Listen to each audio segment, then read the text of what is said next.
Welcome to Byte-Sized Tech, where we blend casual conversations with insightful discussions on the latest in technology and gadgets. Hey everyone, and we've got quite a mix for you today. We're looking at some really impressive new hardware, some big AI developments, but also some, well, pretty concerning policy debates bubbling up. Yeah, our mission today is really to cut through the noise and give you the highlights, the stuff you actually need to know about right now.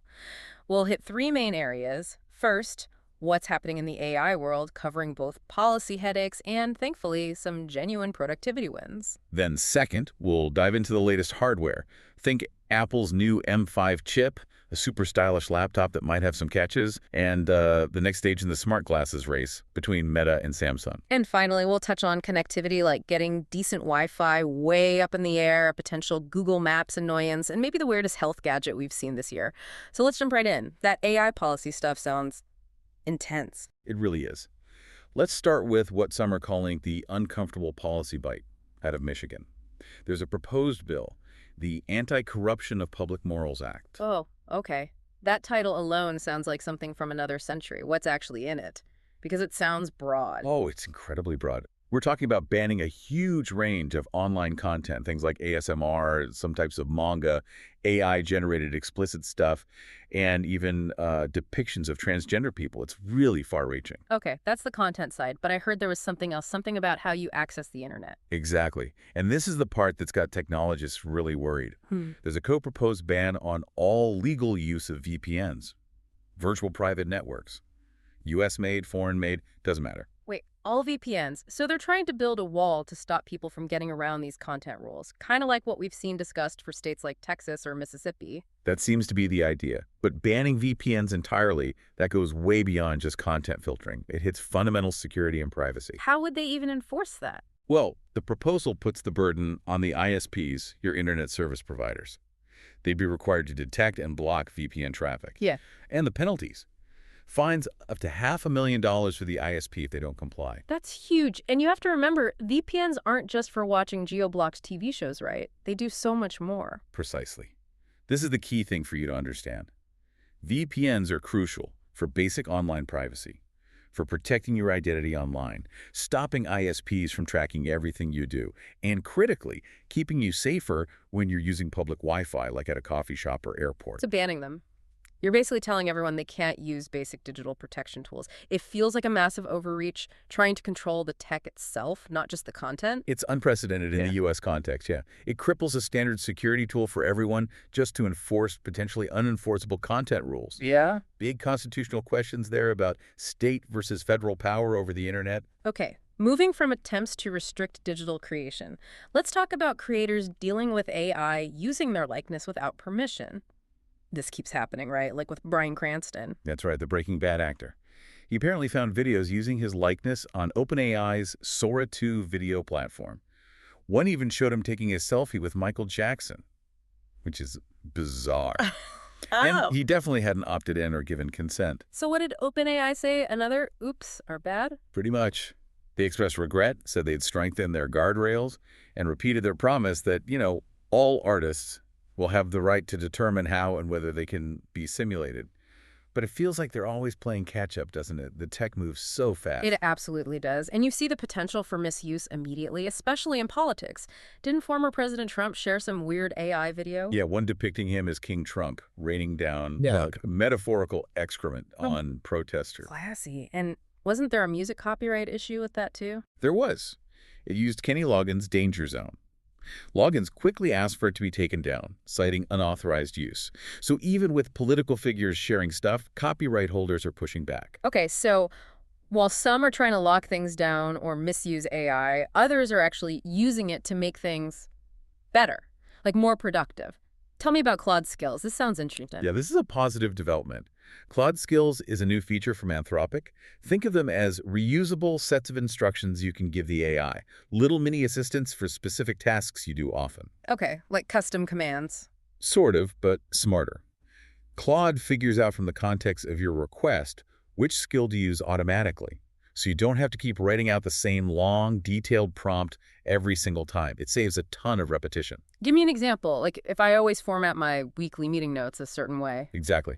You could create a weekly newsletter formatter skill. Then You just dump in your bullet points, say draft newsletter, and boom, Claude uses the skill to structure it perfectly, maybe even adjusting the tone, adding standard sections, whatever you defined.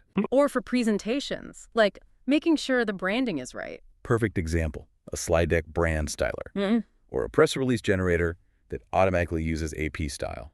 It's about automating those repetitive, rule-based tasks. Could save hours. Okay, but with all this automation, how do I know it actually did what I wanted? Especially if it's triggering automatically. Transparency seems key. Absolutely. And they built that in. There's something called a thinking trace. It shows up in the sidebar and basically walks you through which skill got triggered and how it processed your request to get the final output. So you have oversight. You can check its work. That's smart, essential for trusting it with professional stuff. Okay, let's switch gears entirely. Shiny new things. Hardware. Apple's M5 iPad Pro. Sounds like they're pretty pleased with themselves. You could say that. It feels like an engineering victory lap, particularly on design. The headline is just how incredibly thin it is. 5.3 millimeters. That's thinner than the new iPhone Air. Wow. And light, too, I bet. Yeah, just under a pound. 0.98 pounds. Holding it feels, well, kind of wild. Almost too thin, maybe. Is that thinness actually useful, though? Or is it just Apple showing off? Like, is it becoming too specialized, too expensive for anyone but high-end pros? That's the million-dollar question, isn't it? Yeah. It's definitely pushing the iPad further into laptop, even desktop replacement territory. The M5 chip inside, the performance benchmarks are serious. Better than other tablets? Better than tablets like the Surface Pro 11 with the Snapdragon X Elite chip, yeah. But it's even significantly faster than their own M3 iPad Air from the previous generation. We're talking serious processing power. So video editing, complex graphics work, stuff we'd normally need a MacBook Pro for. That's the target, clearly. Combine that power with the display that Ultra Retina XDR Tandem OLED is still stunning for color and detail, and yeah, it's a portable powerhouse. If you can stomach the price tag, of course. Right, always the catch. Okay, what about a competitor that's maybe more about looks? The HP OmniBook Ultra Flip 14 sounds fancy. It looks incredibly fancy, a total visual stunner, as reviewers are saying. It's a premium 2-in-1 convertible laptop, really gorgeous OLED touchscreen. The keyboard feels fantastic, huge haptic trackpad. It ticks all the style boxes. And battery life, usually a trade-off with thin and light. Surprisingly good, actually, over 12 hours in tests. So aesthetically and for endurance, it's a winner. But I sense a but coming. Style over substance. Kinda, yeah. The performance, especially for the price, it can go up to nearly $1,900, often doesn't quite keep pace with rivals. You compare it to, say, an M4 MacBook Air on tough tasks, and the HP can lag behind. And any design quirks. Sometimes style creates problems. There was one notable one. The ports, it has limited selection, and the Thunderbolt 4 ports are positioned right on the back corners. Okay. Why is that bad? Because if you plug in anything slightly bulky, a docking station cable, a chunky USB drive, it physically blocks the screen from folding all the way back into tablet mode. It's a bit awkward. Form over function there. Gotcha. Okay, let's look at wearables, specifically XR and smart glasses. This space is heating up. Meta's Ray-Ban display glasses first. They've been out a bit longer. Right, the ones with a little integrated display, costing around $800. The reviews are mixed, really. People like some features, like the live text captions, great for accessibility. And the controller, that wrist-worn neural band, apparently it works surprisingly well for gestures. Intuitive, not too many false triggers. Okay, those are positives. But what are the downsides? Because I haven't seen everyone wearing them. Weight and battery seem to be the big ones. They're kind of heavy, 69 grams. Reviewers reported headaches or discomfort after wearing them for a while. And battery life. Meta claims 6 hours, but if you actually use that display feature heavily, it drains much, much faster. And the privacy thing is still there, right? The little recording light? Yep. Still a concern for people nearby. It's subtle. Maybe too subtle. Okay, so Meta's iterating. But now Samsung's jumping into the higher-end XR market with the Galaxy XR headset. This looks like a direct shot at Apple's Vision Pro, but maybe cheaper. Definitely cheaper. They're launching it at $7,799. Still pricey, but significantly less than the Vision Pro. That price point alone makes it a serious contender. And what's the tech angle? What makes it different? It runs on Google's Android XR platform, and the big hook is integration with Gemini Live, Google's AI. How does Gemini Live work with a headset?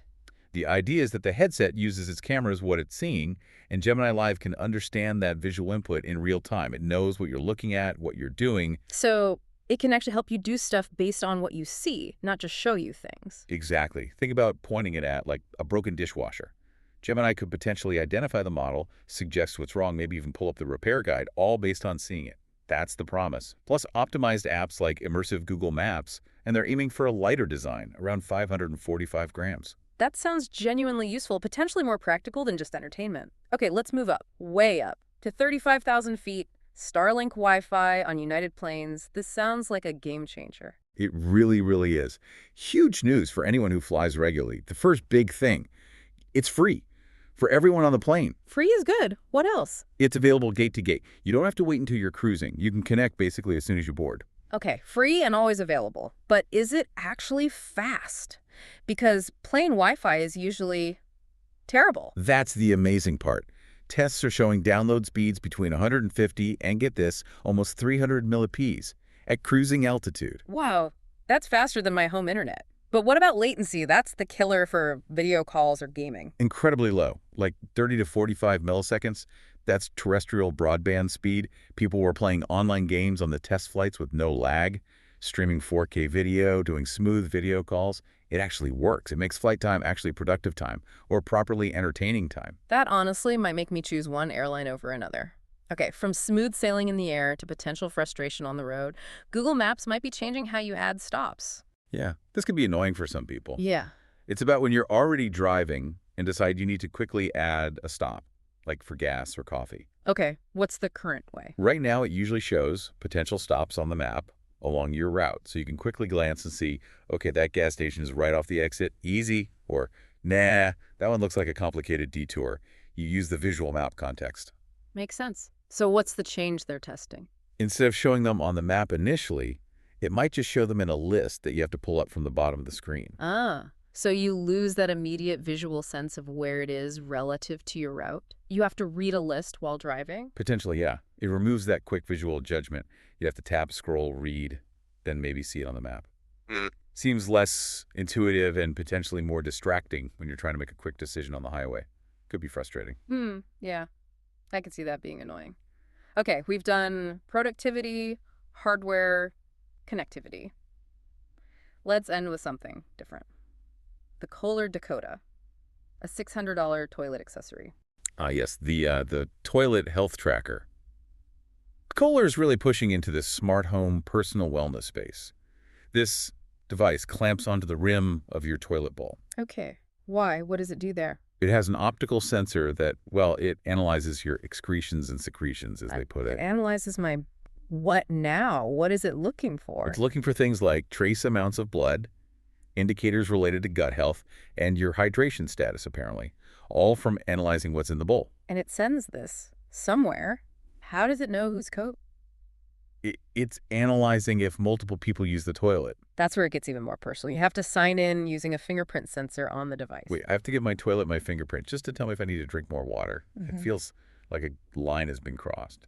It's definitely peak quantifies self, right? The fingerprint is supposedly for privacy, so it logs the data to the correct person's health profile. Yeah. But yeah, the sheer intimacy, the invasiveness, it's pretty remarkable, a symbol of just how far health tracking is reaching into every corner of our lives. Wow. Okay, let's try and pull this all together. Some big takeaways today. That Michigan policy proposal is a serious flashpoint for digital privacy versus content control, especially the VPN ban part. Definitely. Then you have Apple pushing device boundaries with the super thin, super powerful M5 iPad Pro, while Starlink is making flying genuinely connected with incredible speeds. And on the AI front, we saw both the challenges with deepfakes and copyright, but also real potential for productivity with things like Claude skills automating workflows. Plus, that Samsung Galaxy XR using AI to understand the real world looks really interesting. But underlying a lot of this is that constant tension, isn't it? Between the power of technology and our own privacy, control, and maybe even shared knowledge. What do you mean by shared knowledge? Well, think about Wikipedia. They reported recently that human page views are down, maybe 8%, and they think it's partly because AI search summaries are scraping their content without sending users to the actual site. If that happens, why would volunteers keep contributing? The AI eats the source it relies on. That's a really good point. Or think about self-driving cars.